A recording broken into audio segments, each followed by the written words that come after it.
자, 오늘 2025년 3월 16일 주일 아침 긍정학원 영상 시작해 보겠습니다.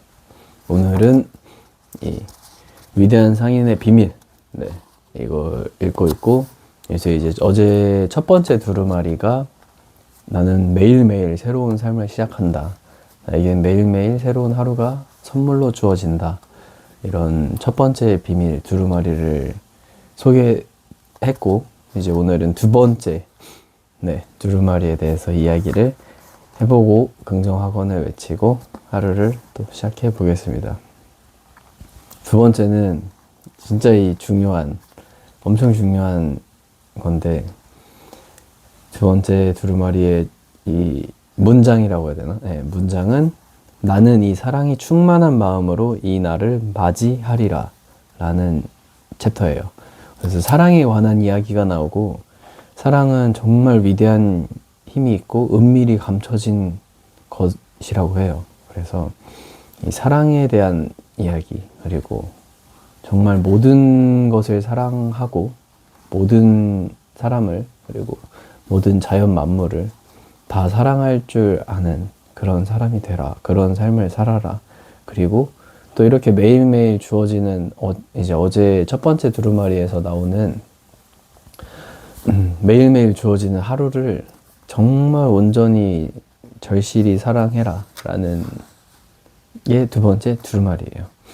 그래서 특히 충만한 마음으로, 사랑이 충만한 마음으로 이 날을 맞이해라. 이게 한 6번, 7번 정도 반복되는데 정말 중요한 내용이고, 또 성경에서도 가장 큰 이제 신약에서 나오는 계명 중에서 가장 큰 두 계명이 이제 하나님을 네 몸과 같이 사랑하고, 하나님을 사랑하고, 두 번째는 네 이웃을 사랑해라 라는 게 가장 핵심 계명으로 이야기가 되는데, 그거랑도 또 연관되게끔 이제 정말 모든 일을 사랑하라 라는 게 두 번째 두루마리의 비밀입니다. 위대한 상인의 비밀입니다.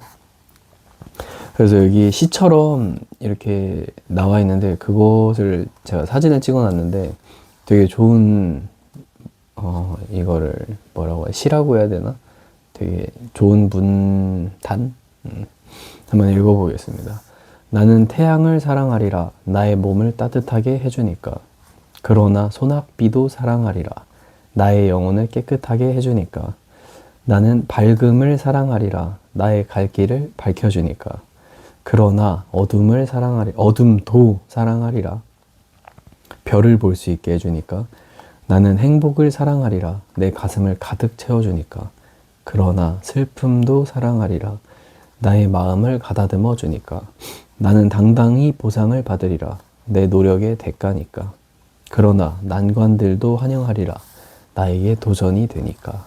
라는 좀 오글거리지만 멋있는 정말 멋있는 말들이 나오고,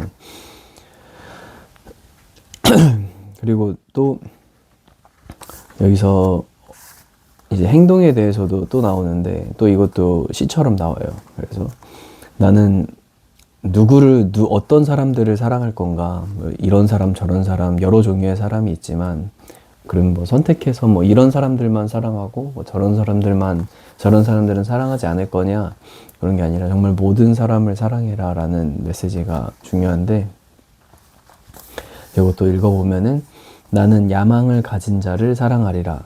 내가 더 분발하게 해주니까. 그러나 실패한 자들도 사랑하리라. 나에게 교훈을 주니까. 나는 강건한 왕들을 사랑하리라. 그들도 결국 인간이니까. 그러나 온순한 자들도 사랑하리라. 그들은 믿음이 좋으니까. 나는 부유한 자들도 사랑하리라. 그들은 어쨌든 외로우니까. 그러나 가난한 자들도 사랑하리라.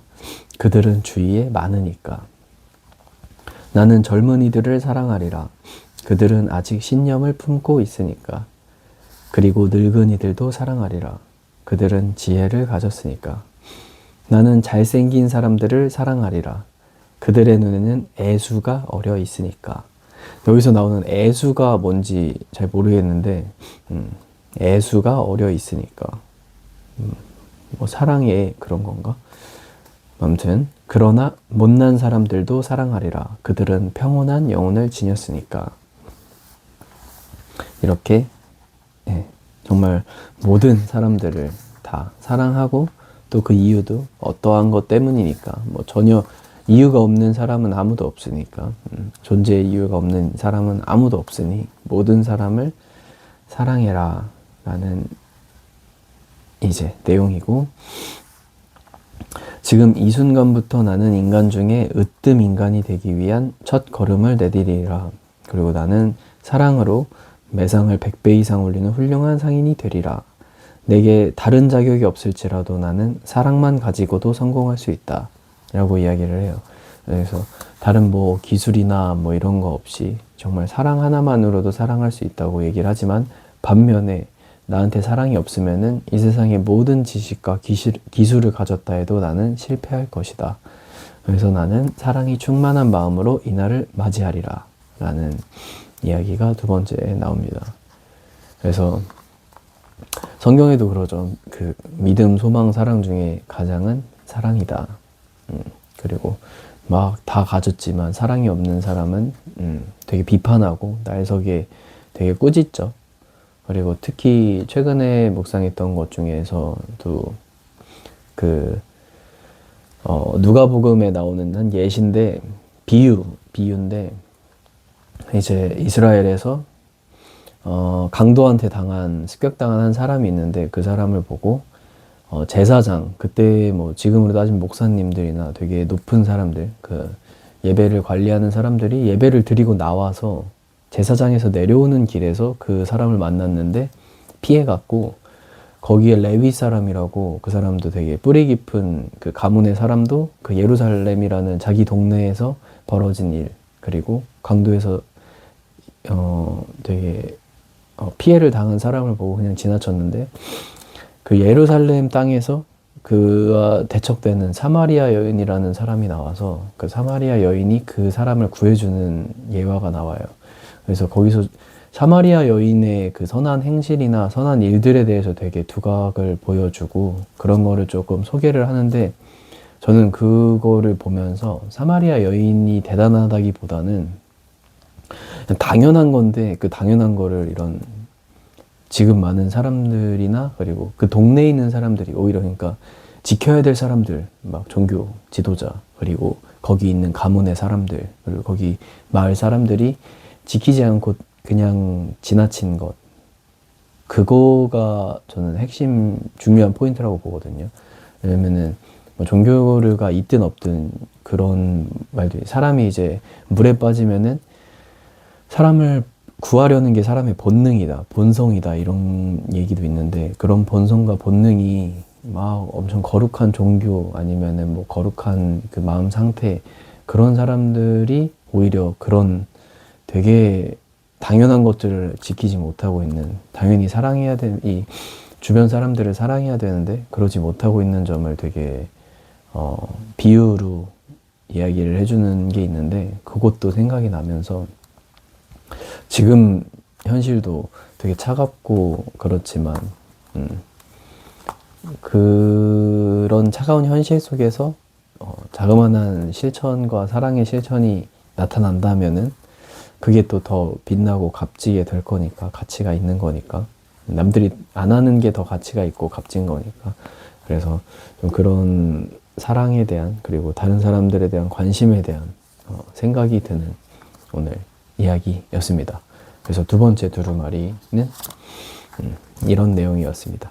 그러면은 긍정화원을 외치고 내일은 세 번째 두루마리 네 이거 10번 할 거예요 이거 다들 기대를 해주셨으면 좋겠고 아무튼 첫 번째 나는 삶의 예배 자리에서 이웃사랑을 실천했다. 두 번째 나는 영어를 꾸준히 공부하고 원어민과 소통 정보를 얻을 수 있게 되었다. 세 번째 나는 끈기 있는 사람이다. 포기하지 않는다. 네 번째 나는 나를 대체할 수 없는 린치핀으로 브랜딩하였다. 다섯 번째 나는 유튜브를 꾸준히 하며 구독자 1000명을 모았다. 여섯 번째 나는 사랑하는 아내를 만나 성숙한 사람이 되어 행복한 가정을 지켜갔다.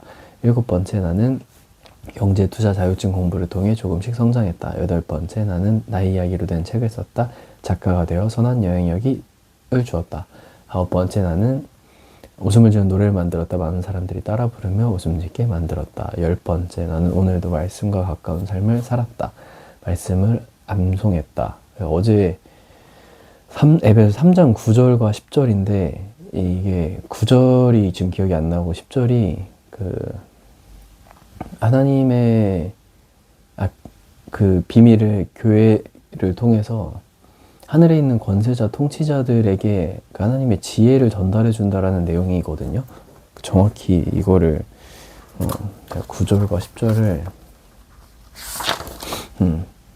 9절이 이제 만물을 창조하신 하나님 안에 영원 전부터 감춰져 있는 비밀의 계획이 무엇인지를 모두에게 밝히게 하셨습니다. 10절이 그것은 이제 교회를 통하여 하늘에 있는 통치자 그리고 권세자들에게 하나님의 지혜를 갖가지 지혜를 알리시려는 것입니다. 라는 게 이제 어제 쓰고 암송한 내용인데 여기서 하나의 의문점이 들었어요. 제가 너무 궁금한 게 들었는데 막 챗 GPT에도 물어보고 이런 궁금한 게 생기면 저는 찾아보는데 이거를 뭐 댓글로 알려주실 분 구합니다. 아무튼 뭐냐면은 이 10절에 교회를 통해서 하늘에 있는 권세자, 통치자들에게 하나님의 갖가지 지혜를 알려준다고 표현이 되는데 하늘에 있는 권세자, 통치자가 뭐 천사겠죠. 뭐 하늘에 있는 천사들, 영적인 존재들 그런 존재들한테 하나님의 지혜가 필요한가? 그 존재들이 불완전한 존재라는 건가? 그게 나 이해가 안 되더라고요, 저는. 그게. 그래서 어제도 이걸로 한참 동안 그냥 이게 뭔 뜻이야 그래서 이게 누구를 뜻하는 건지 하늘에 있는 권세자 통치자가 누굴까도 되게 궁금했는데 그냥 이거를 뭐 오케이 천사라고 예를 들어보자 하고서는 예르시를 천사로 박아도 그러면 왜 필요하지 지혜가? 완전하지 않나? 그러니까 그래서 막 이런저런 질문들이 근데 그것이 또 이 땅에 있는 교회를 통해서 그들에게 지혜가 알려진다고 하니까 그만큼 하늘에 있는 곳까지 영향이 주는 엄청나게 주어지는 곳이 이 교회인가? 라는 생각도 들면서 아무튼 뭐 여러 의문점과 궁금증과 질문들은 폭발했는데 명쾌하게 답을 모르겠어. 이거 막 찾아보고 해도. 그래서 그거에 대해 제 궁금증에 대해서 혹시나 알고 계시거나 해결해 줄 수 있는 분이 있다면 좀 알려주시면 감사하겠습니다. 아무튼 끝으로 11번째 이제 오늘 하루도 감사하고 기쁜 하루를 보냈다. 여러분들도 모두 그렇게 됐다.